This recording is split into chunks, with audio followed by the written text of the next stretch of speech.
2025 2026க்கான பள்ளித் தவணையில் நாடு முழுவதிலும் உள்ள சுமார் 5 மில்லியன் மாணவர்கள் பள்ளிக் கல்வியை தொடங்கினர்.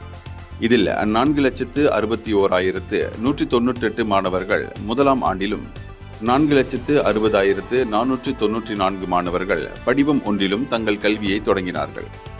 முதல் வாரம் முழுவதும் மாணவர்களும் ஆசிரியர்களும் பள்ளி பணியாளர்களும் ஒருவரை ஒருவர் அறிந்து கொள்வதற்காக பல நடவடிக்கைகள் முன்னெடுக்கப்படும்.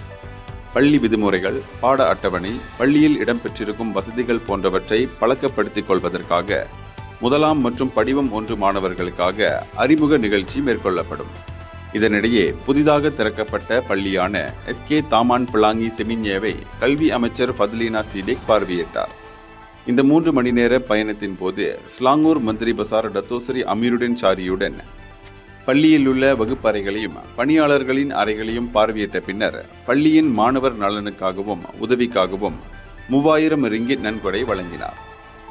இப்பள்ளியில் 1005 புதிய மாணவர்கள் பதிந்துள்ள வேளையில் முதலாம் ஆண்டில் 150 மாணவர்கள் பதிந்துள்ளனர். 2025-2026 ஆண்டிற்கான முதல் பள்ளித் தவணை மே 28 முடிவு பெறும். இதனை அடுத்து இரண்டாவது பள்ளித் தவணை ஜூன் 10 தொடங்கப்படும். மேலும் மூன்றாவது பள்ளித் தவணை செப்டம்பர் 21 தொடங்கி டிசம்பர் 18-19 முடிவடையும். இந்தியர்களின் இதய குரல் மக்களோசை.